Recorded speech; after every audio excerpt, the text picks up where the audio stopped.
Hey guys, how's it going? Laura with Garden Answer. This morning I'm getting ready to plant a few hydrangeas. These are limelights and I'm really excited to put them in the ground. I've waited about a year to put anything in here because I didn't want to just haul off and put any plant in this spot. I think that's really important to really think about what you're putting in, to make sure it's going to be the correct size, to make sure that you've got the correct lighting for whatever plant you put in. I had originally thought about putting little limes in this spot, which is kind of the miniature version of this hydrangea. But they grow about 3 to 5 feet tall, and I thought, well, that would be perfect if they get to the tallest height that they possibly could, 5 feet, which is about right where the window is. But then, I thought, well, what if they stay on the 3-foot side of things? What if they stay smaller? I really do want something that's bigger back here. I want it to fill in this area for the most part and just be huge and striking. So I went with the limelights, which is a little bit of a stretch. They grow about 6 to 8 feet tall. But the great thing about this hydrangea, it's a hydrangea paniculata, which means it blooms on new wood, which means I can size control these a little bit if they decide to grow as big as they say they'll get.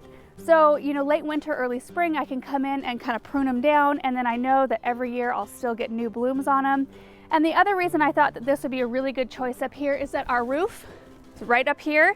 And if we have another horrendous winter like we did last year, if we have snow coming off the roof, I thought, well, I've got to have something up here that if branches get broken, or if we have a really tough winter that's really cold that kind of damages some of the ends of the branches, I want to know that it's still going to bloom every year. I don't want to put something up here that blooms on old wood, because if it gets damaged in the winter, I'm not going to have blooms the next year. So now I'm just going to get them in the ground, but I'm going to grab my soil amendments first. All right, so I want to talk to you a little bit about the amendments that I'm going to be using today, because it's a little bit different than I have been doing it in the past year or so.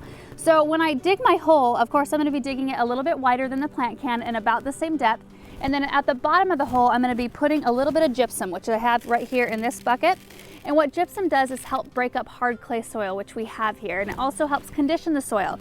So we have high pH, so it helps condition it down a little bit, which brings me to the Hollytone. So Hollytone is a higher acid-based fertilizer, which hydrangeas like it a little bit more on the neutral to acid side of things. And we're so high alkaline that I find that using something that's a higher acid helps bring that pH down and keeps the plants a lot happier. However, I do believe that a lot of the US has high acid soil, so if you live in an area that does already have acidic soil, you probably don't need to add more acid, so using just a regular starter fertilizer like Biotone would be a good option for you guys.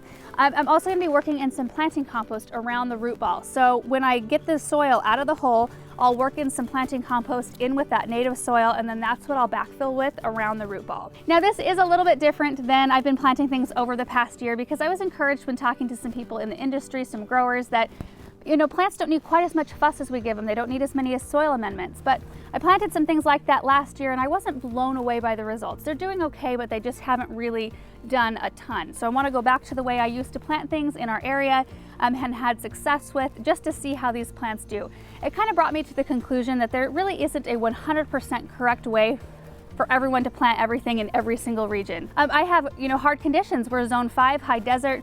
We have hard clay, we have high pH, we don't get rain in the summertime, we don't hardly ever have cloud cover, and we have no humidity, which is tough on plants. You might live in a place that is great for growing everything. You might have rich soil, rain all the time, which I'm jealous of. Or you might live in a place like Arizona where it gets 120 plus, where it would really be hard to grow something like this.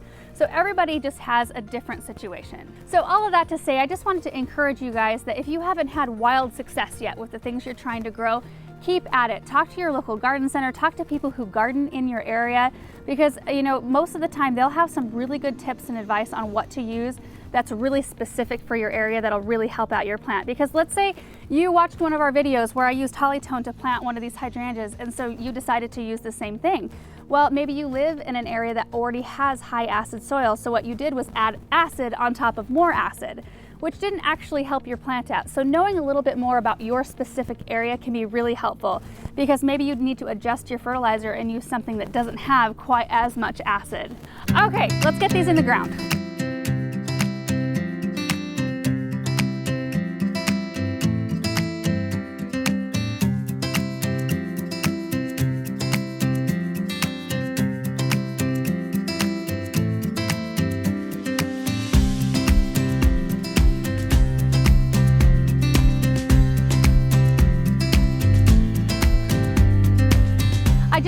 season really well, and that's really important this time of year. If you're planting right in the middle of summer, which I know a lot of people stop planting because it can be a little bit more stressful on the plant, but I continue planting through the whole summer as long as I make sure to keep them really well watered, and so long as I make sure that I've got them in the correct light.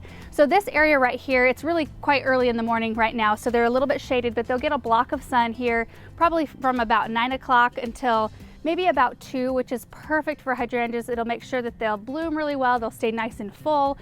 In some areas, they can take full sun all day long. When we were in Michigan, they've got hydrangeas everywhere and they can take that full sun, but we live in an area where it's a little bit more harsh, so you have to be mindful of that. And the other thing is that they are a zone 3 through 8, so they're a super, super tough hydrangea.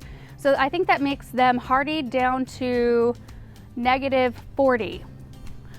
Yeah, that's really a tough hydrangea. I live in a zone 5, so I know that these are going to survive our winters, and the fact that they bloom on new wood is amazing. Even if we do have a tough winter, they get some broken branches, they'll still bloom every single year. I'm really excited to see how these hydrangeas grow in, and this Limelight variety is one of my favorites. I know they're not like the huge, big, flashy, colorful hydrangeas, but there's something about this variety that just screams style to me. When I see this color of hydrangea with like boxwood hedging, it's so beautiful and pleasing to me, to my eye. And I think that it can be used in any situation, like any color scheme, any kind of style of the garden that you have. I think that these really fit well. And I love the range of colors that this gives too. So it's kind of this chartreusey green, and then it ages and it turns kind of like this pinky, it's a pink hue toward the fall, which I really enjoy. And they dry really well too. I love to make wreaths out of these, cut blooms and enjoy them in fresh bouquets. They're just a wonderful plant. So to wrap it up, if you guys have a spot that can handle a 6 to 8 foot hydrangea, this is a great option for you guys. Thank you so much for watching this video, and we will see you in the next one. Bye.